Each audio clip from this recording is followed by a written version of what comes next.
Welcome back in, Detroit Lions fans. Detroit Den 313 with Steve flying solo just for the night. Try to get back with Will later in the week. We'll try to get our game day episode out, man. I can't wait for Sunday.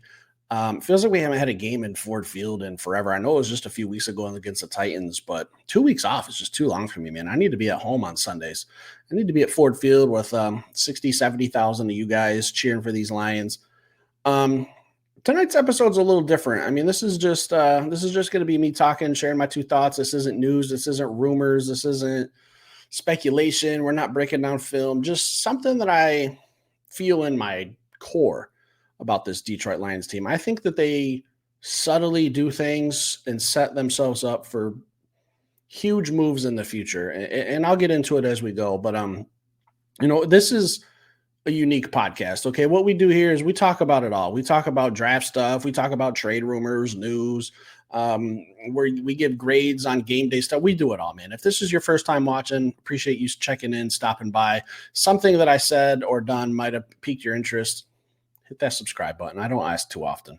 I talked about it a little bit last week and in the game day show about Za'darius Smith and how the Lions handled him post trade. And what they did was, they traded for him on a Tuesday, so a week ago from today, and they gave him Wednesday off, Thursday off, and they allowed him to go down to Florida where he lives and check on his property that he has down there after the hurricane. He hadn't been able to do that with his schedule with the Cleveland Browns, and they hadn't had their bye week yet, so they wanted to give him some time off, allow him to do some check on his personal life, and report to the Lions camp or facility on Friday. So that's why he didn't play, wasn't up to speed with the playbook. That's fine, okay? I have no issues with that. It's perfectly great, and I actually love the move. I'm going to talk a lot about that. The Detroit Lions, when we hired Dan Campbell and Brad Holmes, the word culture was thrown out a lot. And I'm going to be honest, I didn't really know what that meant in football terms, like culture. I was naive, and I would say, like, what's there to know about culture? Like, just I was young and naive, and I would say just, play football. Like, that's all we really want. Dissecting more and reading some articles these past years, even before I was podcasting, and diving into more players and like where they come from, how they were brought up, some stuff that they've overcame. And I said this about Josh Pascal a couple weeks. I was a little too hard on him about his illness, and then finding out that, he had a non-cancerous mass. And I had to step back and say, these are human beings underneath these helmets. As much as we watch them on TV and they're great, we look at them as entertainers. We have to remember these are humans underneath these pads and these helmets and these interviews that are very, very scripted, and they're coached on what to say and what not to say. And we look at them as like robots sometimes, and I'm guilty of it. We have to remember that these are humans, okay? They got real life stuff going on, and we get kind of caught up in that, starstruck, whatever the term is you want to use.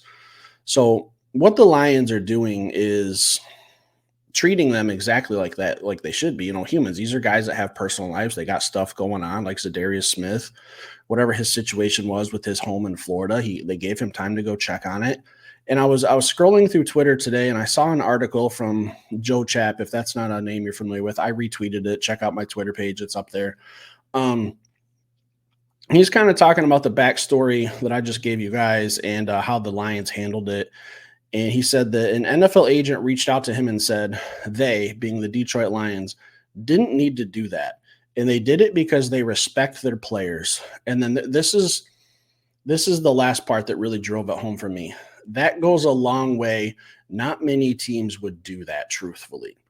When I read that comment, I started thinking of the past and what we've been through as Lions fans. Like, we've suffered through the Matt Patricia era. I remember players wanting to get out of town as fast as possible. I read some stuff about, how he would pull Darius Slay, Matt Patricia would pull Darius Slay aside and say, man, like, you're not that good of a corner. Like, you think you're good, but really you're not. Like, just dogging them, putting them down. Like, Glover Quinn, the same thing. Like, there's probably 100 other players I can name that he would just bash and rip. And maybe that was like his way of trying to motivate people. I don't know, not a good way to motivate someone by telling them that they're not as good as they think they are. I would try to feed that ego as much as I could if it were me, but we've suffered through that in that dipshit driving around on a four-wheeler. And it seemed like when Matt Patricia was here, like, he wanted all the eyes on him, like, pay attention to me. This is what I'm doing. Look at my stupid pencil that I wear in my ear.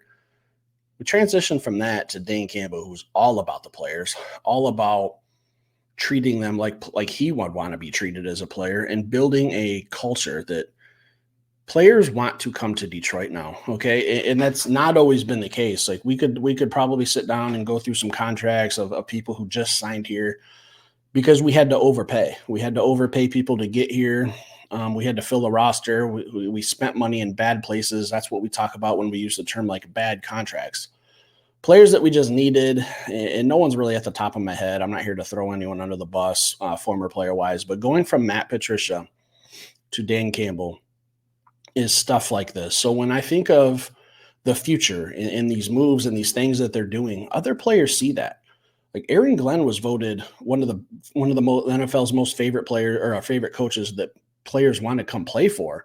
And I saw a moment late in the game where he was walking Terrion Arnold off the field and kind of coaching him up like in a good positive way, like a father figure type way. If you guys have probably seen it, I think it was the last play of the game on defense where he had a questionable pass interference call, but Aaron Glenn literally put him under his arm, walked him off the field, and you could tell he was just coaching him up like a father would a son in that scenario. That's the stuff we're talking about when we use words like culture. Like, this is a place where players want to come. They respect our coaches. They respect our organization. It's not always been the case. So when I say that the Detroit Lions are setting themselves up for future success, it's because of this. Other players take note of that. They notice, like, hey, we got free agency coming up here in March.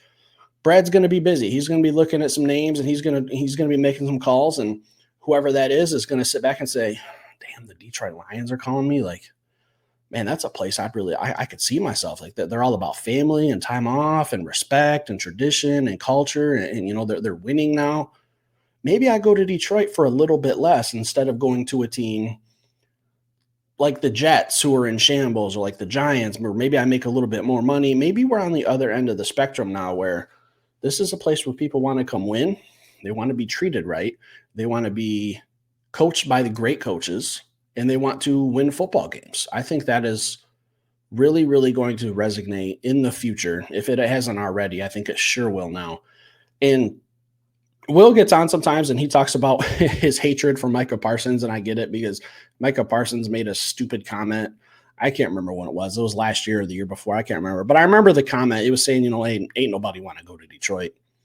No, I think Detroit is more of a destination now than the Dallas Cowboys. You guys, and I'm just using them as a reference because that's what popped in my head. Look at the organization that the Dallas Cowboys have versus what the Detroit Lions have right now.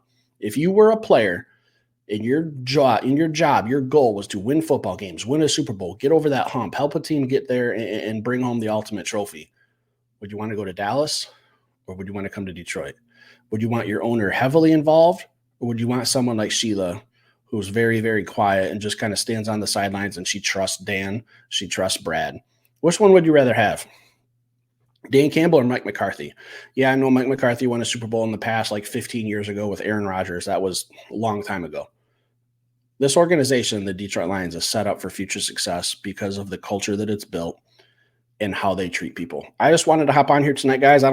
However many views this video gets, I don't know. It doesn't really matter. This is just something I wanted to just really digest a little bit more, because I said some stuff and about the Za'darius Smith situation a couple of days ago, and I just kind of wanted to elaborate a little bit more and think of where we were versus where we are now. So stick around, hit that like button, leave some comments. I'll be back later with another show, guys. Thanks for watching.